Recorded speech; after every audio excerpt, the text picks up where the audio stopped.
शायरी थी 1863 ईस्वी में वे पटना के पास दानापुर में वे पोस्टेड थे। मिलिट्री बेस जो कैंप होता है उसे मिलिट्री डिपार्टमेंट में ये थे और वहाँ उनको चिट्ठी मिली 1863 में जो थे वहाँ कि आपका ट्रांसफर हो गया है रानीखेत।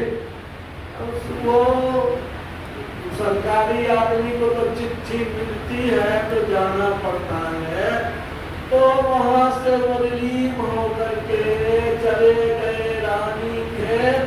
रानीखेत पहाड़ी जगह, वो हरियाणा तरफ वो जो है वहाँ पहाड़ पे थे। अब पटने में तो पहाड़ था नहीं, तो उनको हुआ थोड़ा घूमने योगदान किए। ज्वाइन करने के बाद निकले घूमने के लिए, कुछ दूर गए पहाड़ के तरफ तो कोई पुकारा, ऐ श्यामा इधर आओ। उनको आश्चर्य हुआ, अभी तो आए हैं ज्वाइन किए हैं, मेरा नाम कौन पुकार रहा है? और आवाज इतनी मीठी कि लगा जैसे इनको खींच रहा है।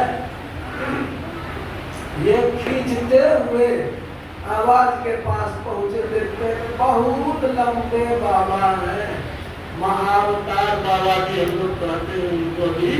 तो महाअवतार बाबा जी वहां पर थे। ये देखा उनको तो बाबा समझते प्रणाम किया और पूछा, बाबा आप मेरा नाम कैसे जानते हैं? उन्होंने कहा चल चल मेरे साथ में। ले गए पहाड़ की गुफा में। अब वहाँ एक आसन दिखाया, कमंडल था रखा हुआ। कहा देखो कि ये किसका है?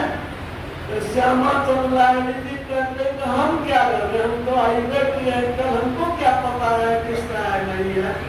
तब महाअवतार बाबा जी उनके सर पर हाथ रखा, उनके सर पर जैसे ही हाथ रखा उनको याद आ गया सब पिछले जन्म का। रे आसनी है, इसलिए आसनी को अद्वैत करते थे, हम ध्यान करते थे ये हमारे गुरुजी हैं।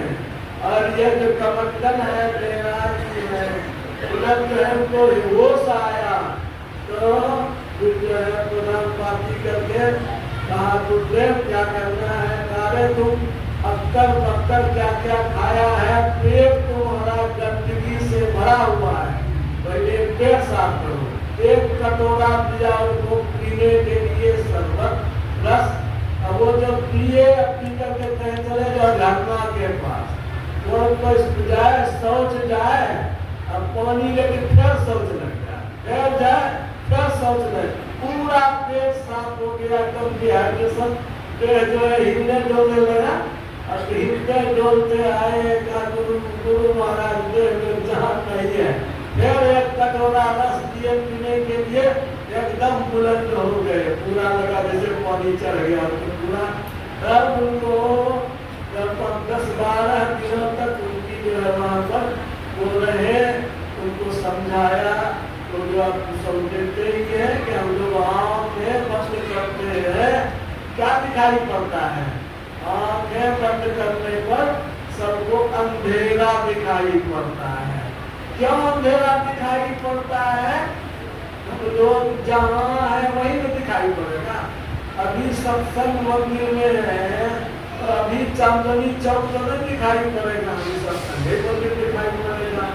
जो जहाँ रहता है उसको वही दिखाई पड़ता है।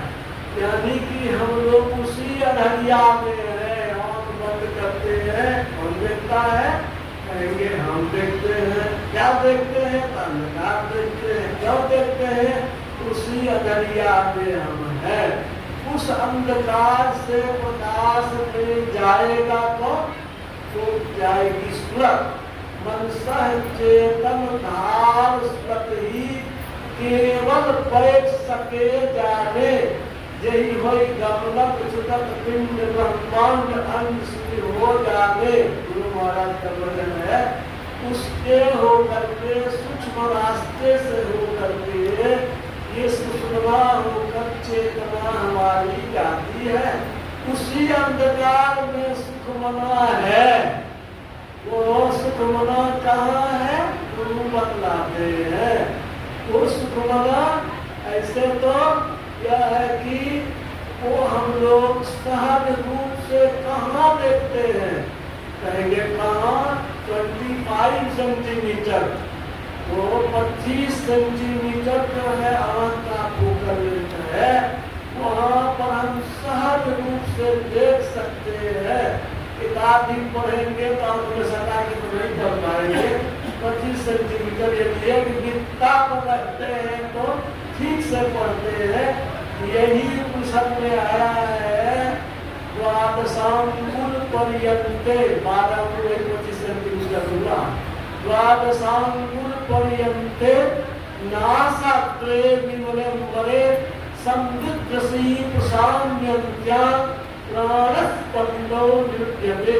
यदि ज्ञान दृष्टि को आंखों में 25 सेंटीमीटर 12 अंगुल की दूरी पर रहती है तो सांस की गति रुक जाती है और वो अंधकार के पार लोग जाते हैं। गुरु महाराज ने इसी को लिखा, दृष्टि जुगल कर अंकुर द्वादश पर दृढ़ स्थिर धरू ठहराई, प्राणस्पंद बंद हुई जाई, मनहु तजय चंचलाई, संगम पर संज्ञा प्रभु नित भाई।